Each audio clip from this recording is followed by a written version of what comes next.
설득당하고 있죠, 점점. 내 입의 주인공은 바로 너의 주. 어렵고 복잡한 입시를 쉽고 재미있게 풀어주는 이지유TV 김세영입니다. 오늘도 제 옆에는 평택 팀 학원의 효쌤 나와 계십니다. 반갑습니다. 네. 반갑네요.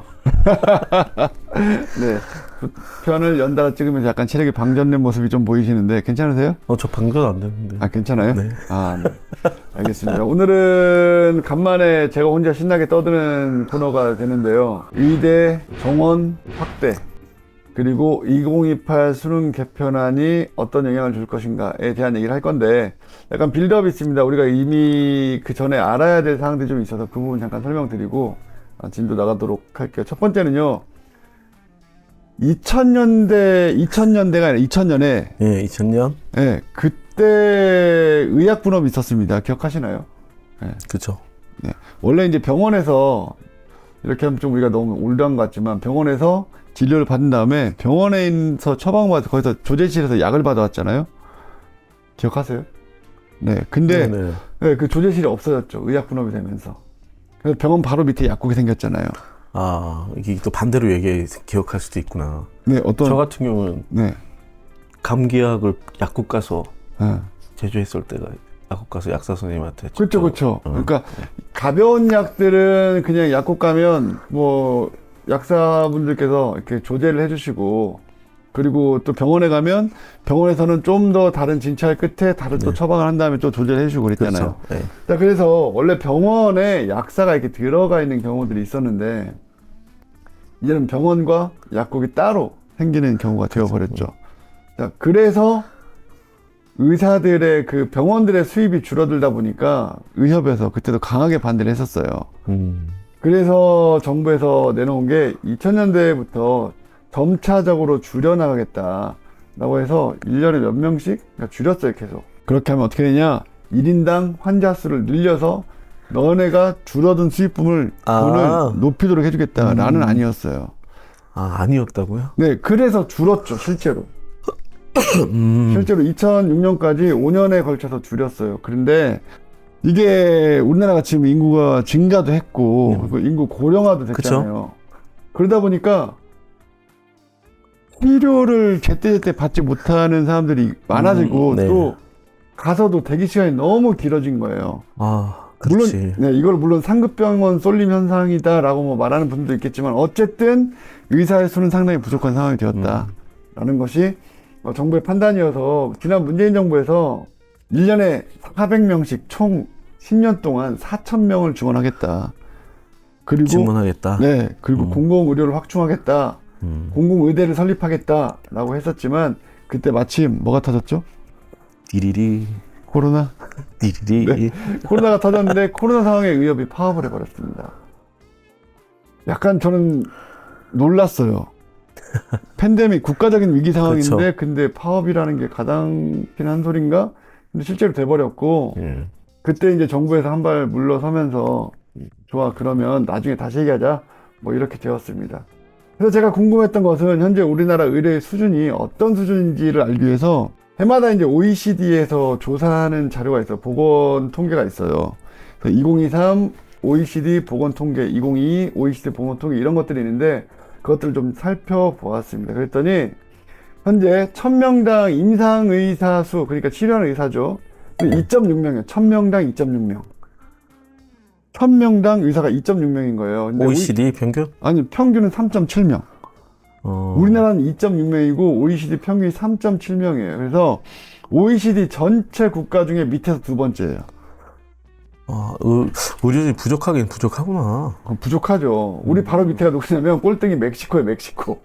멕시코가 꼴등이고 우리가 꼴등에서 두 번째 2.6명이에요. 독일은 우리가 선진국이라고 딱 이름 지어지면 알 수 있는, 독일은 4.5명, 호주 4명, 프랑스 3.2명, 이런 식인데 우리나라는 2.6명이에요. 그리고 우리가 미국의 의료 서비스가 수준이 좀 너무 비싸다라는 걸 알고 있잖아요. 그렇죠. 그건 뭐 의료보험 문제도 있고 그렇지만 거기가 그래도 2.7명이에요.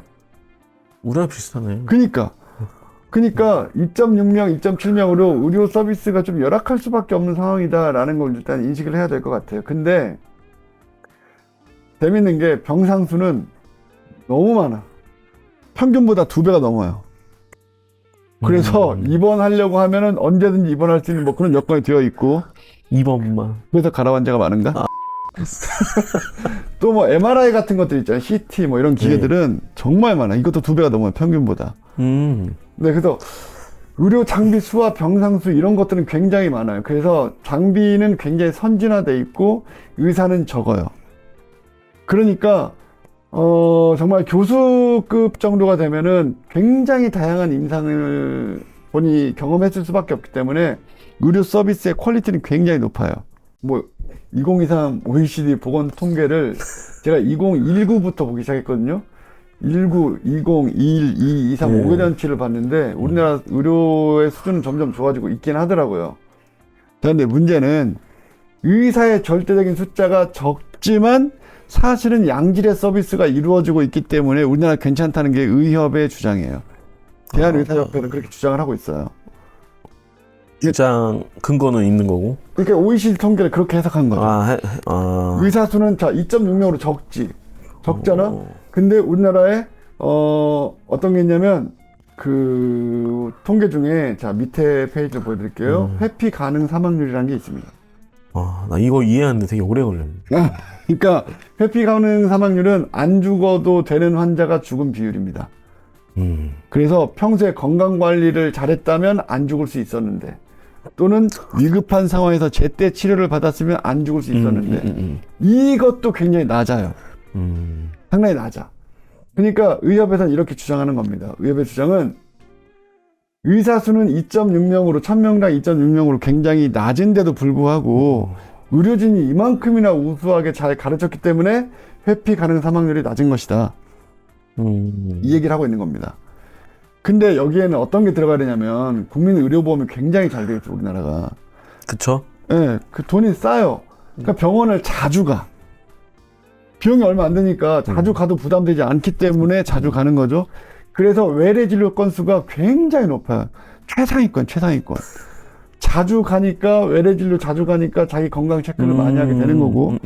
또 하나 119 정말 수고 많으시죠. 그분들이 엄청나게 열심히 정말 적극적으로 활동하고 계시기 때문에 그래서 좀 그 회피 가능 사망률은 정말 낮을 수밖에 없는 겁니다. 그런데 여기 무엇이 있냐면 인구주택 총조사와 맞물려서 지역 박탈, 지역의 열악한 현실, 그러니까 서울 경기권이 아닌 지역에서 회피 가능 사망률은 또 달라요. 그러니까 지방으로 갈수록 회피 가능 사망률이 급격히 높아진 현상이 발생한단 말이에요. 그러니까 지방의 어르신들은 근처에 병원이 없으니까 아파도 병원을 잘 안 가. 한번 가려면 저 멀리 그 읍내에서 차 타고 가거나 정말 대형 병원 가야 된다니까 서울 가셔야 되니까. 이게 어려운 거죠. 그리고 아파도 119를 불러도 좀 오기가 어렵고 이미 대응하는 시간이 없고. 더더군다나 우리나라 제가 자료에 뭘 넣어놨냐면 그 전문의 숫자를 넣어놨는데 전문의 중에 정말 응급의학과가 굉장히 적어요.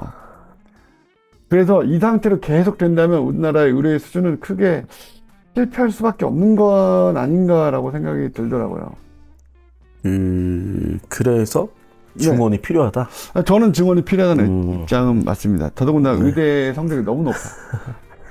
근데 이게 수도권 편중화, 뭐 이렇게 취업? 맞아요. 이게 조금 걸려서 지금 뭐 오히려 걱정하시는 뭐 이렇게 지방의 어떤 병원이 아니라 그분들도 이제 지방의 병원으로 또 읍내 나가야 되는 것들 때문에 그런 이유로 저기를 했는데 막상 의대를 졸업하고 나서의 그 의사들은 또 수도권 편향을 보이고 있으니 서울 경기를 가야 그래야 되니까. 그래서 이런 것들 보면 누구나 예상 가능한 결론에 도달할 수밖에 없습니다. 무엇이냐면 지방으로 갈수록 회피 가능 사망률이 높아지기 때문에 그러니까 우리가 병원을 찾는 이유는 안 죽어도 될 사람이 안 죽는다. 당연한 명제잖아요. 그렇죠. 네, 그런 것들을 유지하기 위해서 또 보호해주기 위해서 그런 분들 보호해주기 위해서 그래서 의사가 필요한 거라면 의료 자원 부족이 전체적으로 부족하다라는 것보다 포커스는 지방 의료를 어떻게 살릴 것인가 그리고 기피과를 어떻게 활성화시킬 것인가에 대한 얘기가 들어가야 된다고 생각이 되죠. 이런 걸 이제 그 정부에서 뭐라고 하냐면 지방 정주형 의사의 수가 증가해야 된다. 지방에 그냥 고정해서 사는 사람들이 좀 많아져야 된다. 뭐 그런 얘기입니다. 근데 재밌는 게 이거 보면서 회피 가능 사망률에 영향을 미치는 요인들을 좀 찾아봤는데, 이게 그 연세대학교 의대 대학원에 간 그 논문이더라고요. 근데 그 지도 교수님께서 분명히 검수를 잘 하셨겠죠. 뭐 흡연율, 뭐 그다음에 소금 저염 선호율, 그다음 체중 조절, 그다음 뭐 예방 접종률 뭐 이런 것도 있는데, 여기에 나와 있는 것 중에 가장 큰 지표 중에 하나가 관내 의료 진료 실 인원 수가 있어요. 그러니까 의료 진료 실 인원 수가 적으면 적을수록 회피 가능 사망률은 상당히 높아질 수밖에 없다.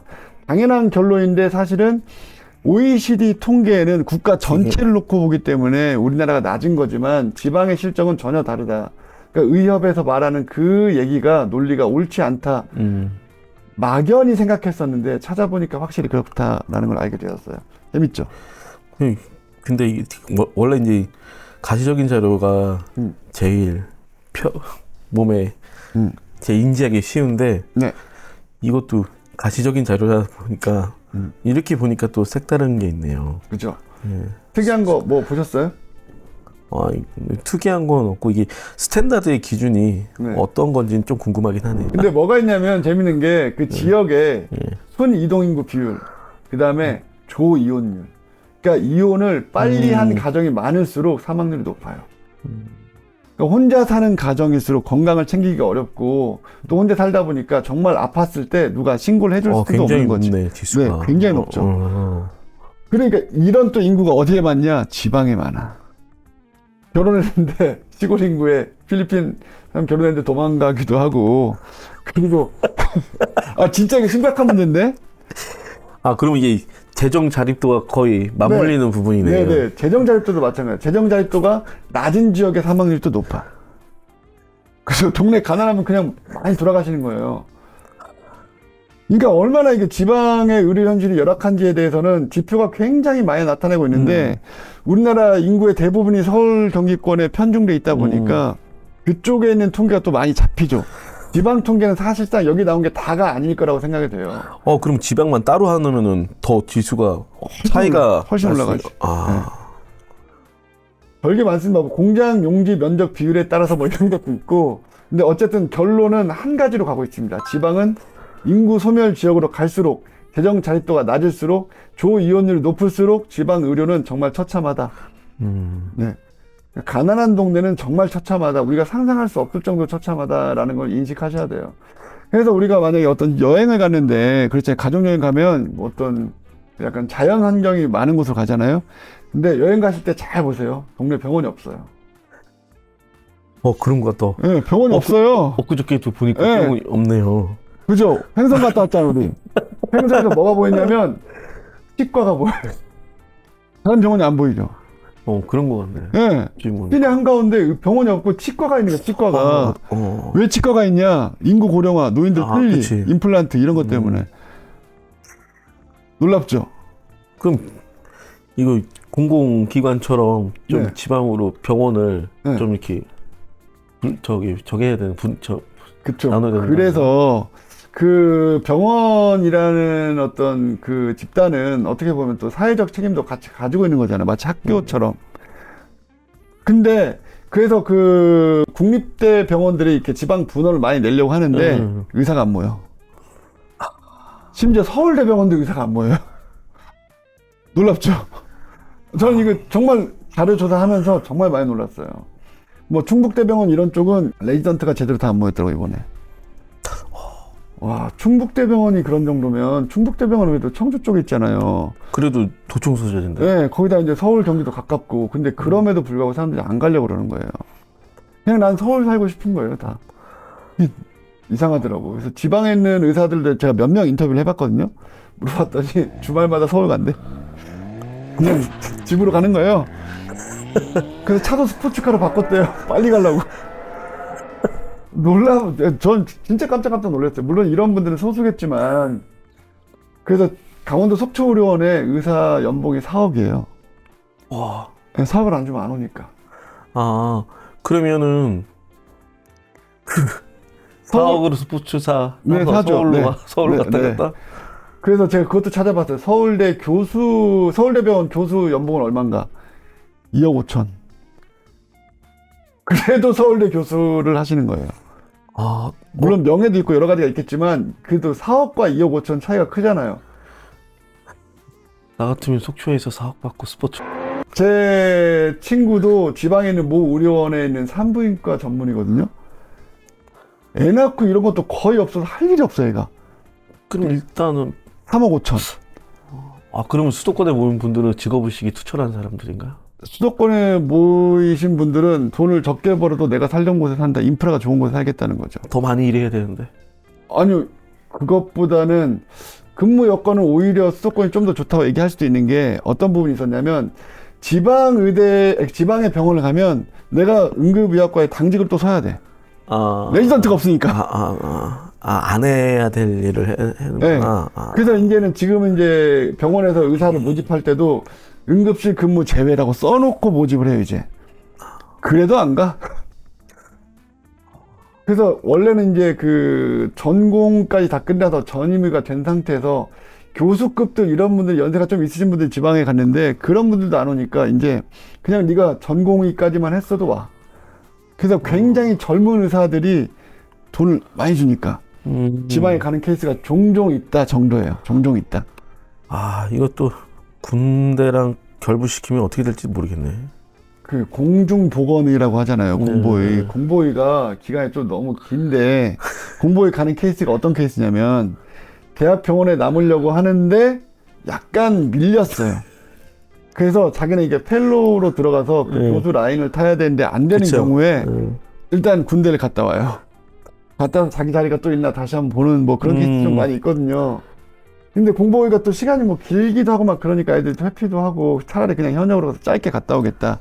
이런 사례들도 많이 생겼어요. 맞아요. 최근에 뉴스에도 본 것 같아요. 어쨌든 지방의 의료 현실이 상당히 열악하다. 우리가 생각했던 것보다. 네, 정말 열악하더라고요. 저가 거주하는 곳이 강원도 속초잖아요. 근데 속초 의료원은 영북 지역의 최대 규모예요. 지금도 병원을 신축하고 있고. 거의 상급병원 지정이 돼가지고 뭘 보면 하냐면요. 응급실에 갔을 때 6만 원짜리는 2차 진료기관인 거고 근데 속초 의료는 12만 원 내거든요. 1차 진료기관이요? 1차는 의원. 2차는 약간 그 병상 규모가 높을수록 좋은 거구나. 네. 3차는 이제 대학병원, 대형병원인데 속초는 3차예요. 12만 원 응급실이. 한번 찍고 오면 12만 원인 거예요. 예전에 신문기사에 그런 것도 본 것 같은데. 어떤 거요?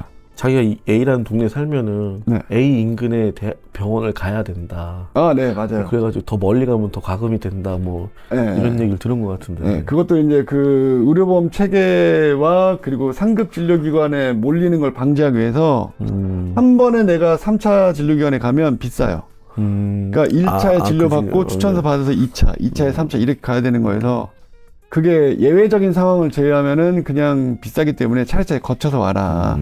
그래서 무조건 여기서 그 진료 기록부를 떼서 가야 돼요. 그럼 또 처음부터 검사 다시 해야 돼요? 네. 그러니까 이놈의 병원이라는 것이 사람이 많은데 생길 수밖에 없지만 사실 사람 많은 곳에 생기는 병원은 또 경쟁이 치열해서 경영난으로 문을 닫는 것도 꽤 되거든요. 그럼에도 불구하고 지방에 가고 싶진 않아. 또 이게 뭐도 맞물려 있냐면 의대 학생들의 그 우리나라 소득분위 10분위로 나눴을 때 1분위 애들이 60% 정도라고 나와 있잖아요. 사실은 그 1, 2분위 아이들이 60%라고 2분위까지 가면 거의 대다수겠지만 돈이 없으면 의대를 공부를 할 수가 없어요. 그러니까. 네. 그러니까 뭐 의사에서 돈 버는 것보다 집안에 재산이 많은데 뭐 굳이 이런 것도 좀 있는 것 같고 또 어떤 친구들이 있냐면 이제 예전에는 전부 다 전문의를 따려고 의사 국가고시 국시 합격한 다음에 전문의를 따려고 도전을 했는데 근데 그냥 의사 면허만 있으면 피부과에서 일을 할 수가 있어요. 걔네들 연봉이 1억 2천쯤 돼요. 편하게. 네. 그러니까 그냥 나는 뭐 더 하는 것보다 뭐 특별히 수술하지 않고 의료 장비를 가지고 하는 거 시술은 괜찮거든요. 그런 의사들도. 그러니까 그런 쪽으로 취직해서 사는 삶을 또 선호하기도 하고 아이들의 그 라이프 스타일이 좀 달라졌다. 그럼 뭐 감기 환자만 봐도. 네. 근데 감기 환자인데 코로나 때문에 마스크를 많이 해서. 자, 자, 그런데 그럼 우리가 이제 궁금한 것이 생길 수밖에 없습니다. 뭐냐? 얼마나 증원해야 되냐? 첫째. 두 번째, 어느 지역에 필요하냐? 이거를 정확히 체크를 해야 정부에서 증원하려는 인원수가 합당한지에 대한 얘기. 그리고 합당한지보다 예측할 수 있잖아. 얼마나 증원할까? 이게 궁금한 게 있고, 두 번째, 그 증원한 의대 정원이 어느 지역에 할당이 될 것인가에 대한 거. 세 번째, 그래서 증원이 되면 합격 컷이 내려가나? 나는 안 내려갈 것 같은데. 안 내려갈 것 같죠. 맞아요. 나는 안 내려갈 것 같은데. 제가 그래서 그 시뮬레이션을 돌려봤어요. 제가 이렇게까지 열심히 자료 준비를 하지 않는데, 네. 갑자기 회사에서 이거 꼭 해야 된다. 그래서 정말 열심히 했습니다.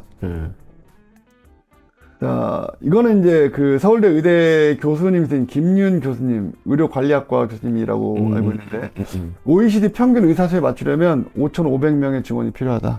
5,500? 이걸 한 해에? 아니, 그러니까 어떻게든 5,500명은 필요하다는 거죠. 그러니까 현재 모집 정원 외에? 네. 지금 이제 3,085명이 이제 실제로 한 2,900에서 3,000명 정도 사이다고 보는 게 일반 전형인데, 거기에 5,500명을 추가해서, 그래서 8,000명을 넘겨야 OECD 평균의 숫자가 맞아 떨어진다. 근데 이분은 필요하다라고 말씀하신 거예요. 근데 이렇게 되면 의사분들의 경영난은 더 심각해지는 거 아닌가라는 반대가 일단 생길 수가 있죠. 물론 그렇죠. 시골에 가서 개업하면 됩니다. 그래서 앞에서 시골 얘기. 근데 시골에서 개업이 아니라, 그래서 정부에서 우리가 그 의료원이라고 하는 그 시스템을 많이 없애버렸잖아요. 진주의료원도 없어지고 막 그랬잖아요. 나 그건 되게 좋은, 그거 왜 없앴지? 그거 되게 좋은 것 같은데. 누적되는 적자 때문에. 근데 나라에서 적자를 감수하고라도 유지해야 되는 것들이 당연히 공공재라고 생각하거든요. 아니, 그럼 뭐 학교나 관공서는 뭐 이득이 있어가지고 하는 건가? 병원은 정말로 공공재의 성격을 띠기 때문에 의료원은 전 더 많이 생겨야 된다고 생각해요. 근데 영리 목적의 병원이든 뭐든 간에 일단 병원은 더 많이 생겨야 되는 건 맞고, 그럼 의사수가 부족한 것도 맞아요. 그래서 근거가 뭔가 알아봤더니 10만 명당 의대 졸업자 수 통계가 있더라고요. 그게 지금 OECD 평균은 13.5명, 우리나라는 7.4명. 아직 멀었다. 아직 멀었다. 이게 10만 명당 의대 졸업자 수의 데이터의 의미가 되게 큰가 보죠? 근데 물론 여기 좀 더 파고 들어가면 어떤 전공이냐에 따른 것들도 있지만, 그리고 의사 면허를 가지고 실제로 의사로 활동하는 분들은 82% 정도더라고요. 근데 그분들, 그러니까 그런 나머지 18%가 진료를 안 하는 것은 이제 연세가 드신 분들도 계시고 하기 때문이기도 하지만, 그리고 또 결혼을 하고 진짜 의사를 안 하는 분들도 가끔 계시고. 근데 이거의 의미는 어쨌든 의사 수가 절대적으로 일단 부족하다라는 것은 확실하죠. 근데 우리나라가 웃기는 게, 의사 수의 평균을 낼 때, 임상의 평균을 낼 때 뭐가 들어가냐면 한의사가 들어가요. 한의사도 전문의잖아요. 그러니까 저 한의사분들을 폄훼하는 게 아닙니다. 그게 아니라 한의사까지 넣었는데도 불구하고 2.6명인 거예요. 그러니까 이걸 제외하면 더 떨어지는 거지. 그러네. 네. 그러니까 실제로 의사 수는 거의 꼴찌 수준이라고 보는 게 맞아요. 그럼 증언을 해야 되긴 해야 됐네. 설득당하고 있죠, 점점. 네. 그럼 지금 그래서 정부에서 계속해서 어떤 연구를 했는가 찾아봤더니, 지역 박탈 또는 인구 소멸 지역, 이런 쪽에서 얼마나 위험한지에 대한 자료가, 논문이 엄청 많아, 계속. 그러니까 그런 것들이 이미 밑바닥에 이미 준비가 되어 있다. 그래서 지역의 공공의료 인력을 확충하는 방안을 만들 것이다 라고 어제 그 글이 완성이 돼서 보내드렸잖아요. 네. 근데 금전적인 걸로 안 됐는데. 자, 여기에 네. 오늘자 신문에 뭐가 나왔냐면, 제가 약간 더 한 발 빠릅니다. 신문보다 한 발 빨라요. 네. 그래서 지역 의대 위주로 일단 정원을 확대하는 게 상당히 중요하다라고 하는 신문 기사들이 막 나오기 시작을 했고요. 그다음 거기에 또 살아야 된다. 그치. 그래야 응급의학과 이런 것도 계속 대처 가능하니까. 왜냐하면 응급의학과는 전문의는 아니어서, 응급의학 전문의는 굉장히 다방면으로 정말 말 그대로 숨줄을 붙여놓은 역할을 어떻게 할 것인가에 가장 특화된 분들이시고, 이걸 치료하는 분들은 또 각 분과의 전문의 분들이잖아요. 그러니까 응급 상황에 병실을 올렸을 때 수술하거나 치료할 수 있는 분들이 거기 또 계시긴 해야 돼. 그러니까 우리가 슬기로운 의사생활 보면은 응급의학과 전문의는 따로 계신데, 근데 이분들은 뇌신경외과 이런 분들도 또는 흉부외과 이런 분들도 집에 가다가 전화 받으면 바로 갔겠 띡 돌잖아요. 이런 분들이 그 지방에 계셔야 된다는 거예요. 하긴 이게 신속하게 움직여야 되니까. 네, 그래서 정부에서는 그러네. 지방의 정주형 의사인력 양성에 초점을 둔다. 그럼 이게 일단 대중과 여론의 힘이 많이 필요할 것 같은데요. 그래서 빌드업하고 있죠. 신문에 엄청 때리고 있죠, 계속. 근데 의사협회에서 계속 플레이하는 거 아까 말씀드렸던 거 OECD 평균으로 우리가 좀 정말? 낮지만 실제로 회피 괜찮다. 가능 사망률은 괜찮기 때문에 우리나라 의료 수준의 최고 수준이기 때문에 딜을 높일 생각을 해라. 양을 늘리지 말고라고 하는 게 그들의 주장이고. 근데 이 부분도 사실은 일리가 있기는 해요. 왜냐하면 현재 교수님들 수가 한정돼 있고 근데 밑에서 아이들이 갑자기 그쵸. 확 증원되면 그렇지. 가르치는 그 교육의 질의 저하가 우려가 되긴 하죠. 그러니까 서서히 단계적으로 늘려가는 건 맞다. 그런데 저도 동의는 하지만 저는 어쨌든 동의를 해야 된다라고 되는데 최저 증원이 일단 350명 수준일 경우를 일단 가정을 해봤어요. 이 350여 명이 뭐냐면 2000년도부터 시작해서 줄인 인원이에요. 그 350명 다시 원상복귀 인원이 그렇죠. 근데 만약에 350명을 늘렸다. 이거를 전국의 39개 의대, 사의과학 병원까지 해서 40개로 할까요? 거기까지 늘렸다. 그럼 한 병원당 10명이 안 돼요. 그죠? 10명이 안 돼. 근데 의대 입시 정원을 생각해 보면 실제로는 0.01도 영향을 미치잖아, 커트라인에. 그 당연한 거만 입시적으로 봤을 때 그 어느 과나 마찬가지. 뭐 맞아요. 학교도 맞아. 학과에 한 명 늘었는데. 그러니까. 자, 그런데, 자, 요렇게 생각을 해볼게요. 그래서, 지금부터 이제 그 시나리오에 따라서 몇 명을 늘렸을 때 의대 컷이 어떻게 변화할 것인가를 제가 다 돌려봤거든요. 아, 이게 이거구나. 재밌죠? 흥미진진합니다. 어차피 시나리오라. 네, 시나리오. 몇 명일 것인가에 따라서. 350명을 지역 거점 병원이 있는 지역 교과 전형을 모집하는 대학에 해당을 했다. 할당을 했다. 또 부산대, 인제대, 전남대, 충북대, 순천향대, 경북대, 건양대, 충남대, 조선대, 동아대, 강원대, 계명대, 건양대 이런 학교들에 신청을 했다라고 했을 때 일단 제가 무엇을 찾아봤냐면 수능 최저 학력 기준이 커트라인에 주는 영향을 제가 몇 년 전부터 계속 찾고 있잖아요. 네.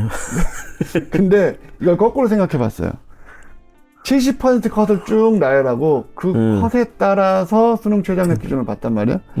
약간의 수능 최저학력 기준이 영향을 주는 게 0.01 정도 영향을 줘요. 그러니까 이번에 수능 최저학력 기준이 좀 강화됐다 완화됐다 이랬을 때 0.01 정도의 컷 변화가 있어요. 자, 그런데 아이들이 350명을 이 대학교에 골고루 분배를 했을 때 한 학교당 한 12명 정도가 분배되더라고요. 12명, 많은 데는 한 23명. 그 인원수에 따라서 이렇게 분배를 했다고 할게요. 왜냐면. 그 비율로? 네. 비율로? 네. 네. 그 인원수에 맞게 교수분들이 이제 가르치시니까. 그럼 보통 한 10% 정도 증원이 돼요. 그럼 10% 증원이 되면 40명 뽑던 데가 44명을 뽑게 되는 거고, 90명이면 99명이잖아요. 그래도 컷의 변화는 없습니다. 그럴 것 같은데요? 네. 왜 없냐면 거의 지원에서 탈락한 아이들과 합격한 아이들의 경쟁이 0.01이 아니야. 그 밑반으로 촘촘하기 때문에 그렇지. 이 구간을 뚫질 못해요. 그 정도 가지고는. 어차피 경쟁률을 보더라도 네. 지금 올해 경쟁률만 해도 뭐 맞습니다. 기본적으로 넘어갈 텐데.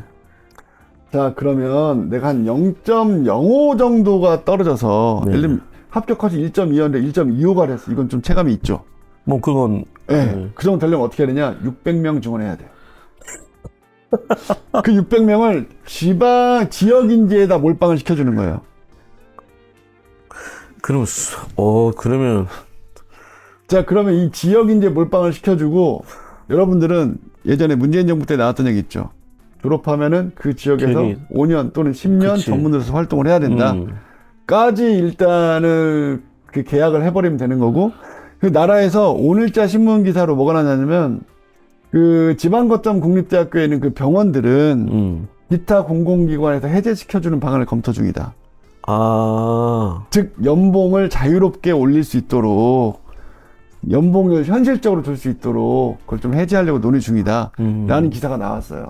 자, 이제 뭐가 이제 슬슬 왁구가 맞아 떨어지기 시작하죠. 제 음모론에 좀 설득되고 있습니까? 더 들어봐야 될 것 같아요. 더 들어야 될 것 같습니까? 그래서 그것뿐만 아니라 또 뭐가 있죠? 보건소. 보건소가 있습니다. 땡땡 의료원, 그 다음 어디 보건소, 그리고 지역에 있는 좀 상급 병원인 그 대학병원. 이 세 개를 축으로 돌아갈 가능성이 매우 높다. 제 생각은. 일반 병원도 있잖아요. 일반 병원은 개인 사업체잖아요. 근데 나라에서 거기에 보조금을 주기 시작하면 형평성 논란에 시달릴 수밖에 없어. 그러면 일반 병원 주기 아니야? 잠깐만. 자, 거기까지 생각 못. 죄송합니다. 거기까지는 제가 생각 못 했네요.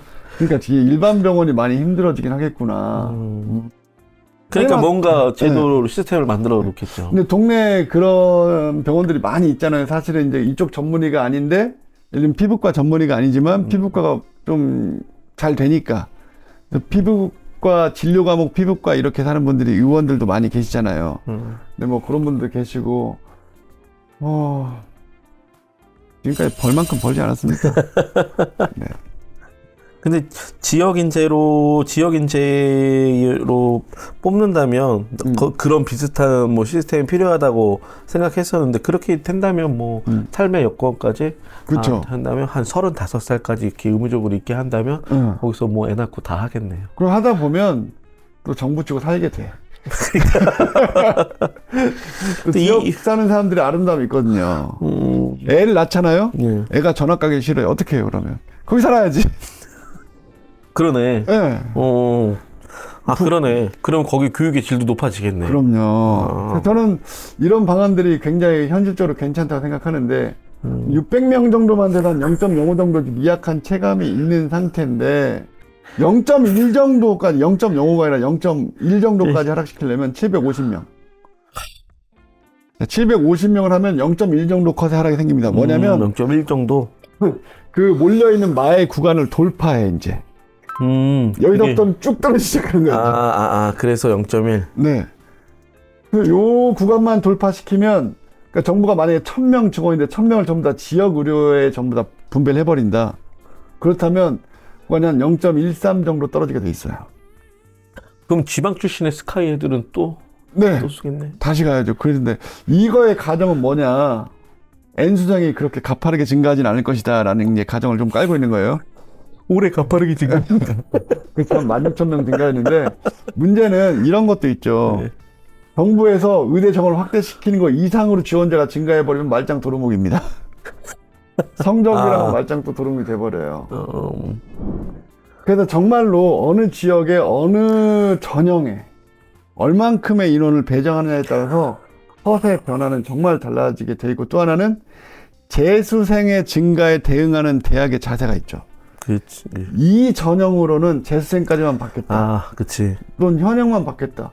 아니 연세대학교 추천형도 현역만 받잖아요. 맞아. 고려대 학추도 현역만 받잖아. 이게 뭐가 문제가 돼? 저는 정말 그렇게 생각하고, 사회적으로 재수에 들어가는 비용이 뭐 기관 통계에 따라 다르지만 4조 정도 잡힌다는 게 일반적인 통계거든요. 재수생 시장이. 그러면 시스템으로 재수 못하게 건국대학교 그 김정숙 사정관님이 한번 그 포럼에서 그런 말씀 하셨거든요. 재수생, 삼수생을 양산하는 현재 이 사회가 과연 옳은가. 언젠가는 거대 담론으로 짚고 넘어가야 될 얘기 같지만, 저희가 회사에서 다룰 수 있을 만한 수준은 아니니까.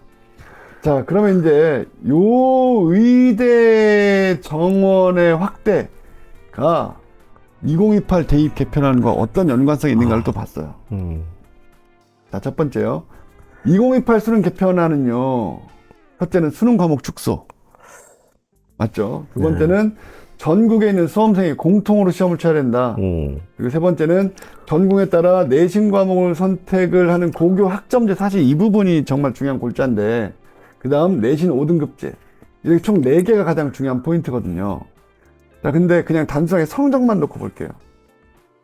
현재 1점대 초반 그래서 중반까지 분포가 돼 있죠. 일반고 기준으로. 학생부 종합전이라 치면 3점대 초중반까지도 가기도 하고요. 자, 그런데 수능 개편안에서, 내신 개편안에서 1등급이 몇 %예요? 10%요. 10%죠. 10%예요. 현재 2등급까지가 11%인데. 맞죠? 우와. 그럼 1점 몇이었던 아이들은 전부 다 1등급이 되는 거예요. 그러니까 이 친구들 변별이 과연 가능한 것인가? 수능이 있네, 수능. 네, 수능 최저학력 기준을 어떻게 깔아줄 것인가? 근데 수능도 통합사회 통합과학의 난이도가 높지 않다면 결국은 국어 수학 싸움으로 될 가능성이 높은데 이번처럼 수학 만점자가 2,000여 명 이렇게 나와버리면 이거는 이제 골치 아픈 일이 되는 거죠. 2,000여 명. 네, 9월 모의평가에.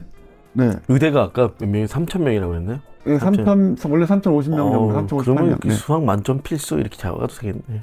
그렇게 될 가능성이 높죠. 근데 의대 정원이 늘어나니까. 그렇지. 한 1,000명 늘어난다고 쳐볼게요. 그럼 4,000명이 됐어. 그러면 수학으로만 해도 사실 걸러지긴 걸러져요. 그러네. 그죠? 거기다 수학하고 국어까지 하면 변별은 다 되긴 되는 겁니다. 최저학력 기준에서. 자, 근데 수시에서 또 너무 과도한 최저학력 기준을 요구하는 것은 아니냐라는 얘기가 나올 수 있으니 이걸 조금 편하게 가보면 학생부 종합전형. 그래서 서류의 변별이 또 돼야 돼요. 그렇죠. 네. 근데 서류 변별이 우리가 놓치고 있는 게 있는데 등급이 5등급제잖아요. 근데 맞죠? 그 1등급, 2등급, 3등급, 4등급, 5등급인데 서류 변별 말고요. 성적이 5등급제가 있잖아요. 근데 원점수에 대한 성취도 비율도 ABCD로 나오잖아요. 자, 요 두 개를 합산해 보면 상당히 정교한 평가가 가능하긴 해요, 또. 뭐 따로따로 들어간다며. 그러니까 두 개를 이렇게 계산하겠죠. 예를 들면 너는 1등급인데 ABCD2로 봤을 때 A 비율이 몇 %야. 이거를 고대식, 작년 고려대식으로 환산해 버리면 돼. 그러니까 1등급이 예를 들면 A 비율이 60%다. 그럼 뭐. 그럼 뭐, 넌 1.6등급 뭐 이런 식으로 잡는 그치. 방법도 있다는 거죠. 그러면 분명히 이것도 성적, 교과 성적으로도 변별은 분명히 됩니다. 거기에 또 하나, 태부 능력 및 특기 사항으로 인한 서류의 변별도 어느 정도 될 거고, 그리고 각계각층에서 얘기가 좀 나오고 있죠. 입학처에서 자기소개서라도 풀어주세요. 또는 뭐 세특 기재 올리는 것도 뭐 예를 들면 독서 목록이라든가 뭐 이런 것들도 좀 더 봐줄 수 있게 해주세요. 안 되면 고교 프로파일이라도 좀 더 풀어주세요. 이런 얘기들이 나오고 있기 때문에 그거 가지고도 또 변별이 가능합니다. 그리고 또 마지막 최후 보루 면접이 있습니다. 면접에서 탈탈 털면 그냥 일반 교과도? 네. 교과도 면접. 면접 다. 네. 이 면접이라는 것이 뭐 지금 경북대나 부산대처럼 약간의 그치. 서류가 반영되는 거지만 면접을 그냥 20% 넣어버리는 거예요. 그리고 학생부에 있는 걸 물어봤을 때 대답을 잘한다 못한다로만 해도 분명히 또 변별이 돼요. 그럼 수험생들은 어떻게 하라는 얘기냐? 아니 서류가 진짜면 되는 거고 열심히 해야겠네 그러면. 네. 근데 그 정도 목표가 있어서 그 정도 최상위권 대학의 그 모집단에 관련 학생이라면 노력하면 되는 거 아니겠습니까? 라는 근데 생각이 들어요. 그거를 이제 인지시키는 단계가 좀 필요하겠네요. 맞아요. 내가 만약에 내가 1의 A인데 1의 B, 뭐 이 A 비율이 많거나 적은 이제 확실하게 표명을 해야지. 네. 그렇지 않으면 나 그래도 1인데. 그러니까. 근데 그것도 있고 저는 그 성취평가 비율 가지고 하는 것도 그것도 분명히 평가 기준에 들어가는 게 옳다고 생각을 하는 것도 성적 부풀리기를 일단 방지한다. 1등급이면서 A인 애들 그것도 있지만 일반고 학생들에게도 어떤 희망이 좀 있어야 되거든. A 비율이 70% 80% 이렇게 되는 뭐 특목고 자사고 뭐 이렇게 있다고 친다면 일반고에서 열악한 상황에서 공부하는 애들에게도 플러스 알파를 주긴 줘야 되는 거 아닌가. 특목자사는 당연히 그 서류 기반의 평가에서 그렇지. 플러스 알파가 있잖아. 그러면은 결국에는 그런데 이렇게 되면 결국 또 내신 퍼주기. 근데 그것도 저거 있잖아요. 결국 등급 싸움도 있으니까. 그렇지. 1등급 10%에 A 비율이 얼마를 너네 학교가 줬느냐. 거기서 네가 1등급인데 몇 점이냐까지 이렇게 설계가 된다면 이거 충분히 변별이 가능하다고 생각이 돼요. 그럼 대학에서 지금 2028 개편안으로 점수 한탄 이거를 새롭게 다 재조정해야겠네 라는 생각이 들었네요. 저한테 짜라 그러면 전 교과전형으로 세밀하게 짤 수 있을 것 같아요. 교과전형으로? 네. 교과정도 충분히 세밀하게 짤 수 있어요. 어렵지 않습니다. 가천대천. 아니, 가천대는 집단을 흡수하려고 하는 거고, 고려대나 서강대 방식 정도로만 해도 성취평가를, 성취평가가 ABC인 상황에서 약간의 변별이 됐는데, ABCD면 분명히 변별이 되는 거지. 자, 그래서 오늘 긴급방송, 의대 정원 확대, 왜 그런가? 그리고 어떻게 될 것인가? 그리고 2028 수능 개편안과 어떤 영향이 있을까? 그리고 이렇게 될 것 같다 평가가 이런 방법도 있다. 이렇게 4가지를 조목조목 짚어보았습니다. 즐거우셨나요? 네, 뭔가 설득을 당한 것 같은데 이거 듣고 계신 분들도 아마 다 들으면 어느 정도 그래? 이럴 것 같지 않을까라는 생각은 드네요. 네. 게시판에 댓글로 반대 의견은 쓰지 마세요. 이게 추정한 거기 때문에 네, 그냥 뇌피셜이고 제가 그냥 뭐 논문 몇 개 보고 그다음 뭐 여러 가지 생각을 해보고 한 거니까. 그래서 오늘도 역시 이주TV에서 좋은 내용을 전해드렸기를 바라면서 간만에 제가 혼자 한번 저 스스로를 띄우는 시간을 좀 가져봤고요. 네, 그래서 저는 허영심이 좀 만족했습니다. 자, 그러면 오늘도 즐거운 정보 많이 얻으셨기를 바라며 자, 하는 겁니다. 네. 이주TV 좋아요, 구독, 알람 설정. 알람 설정이에요? 알림 설정이에요? 알람인 것 같아. 아, 그래요?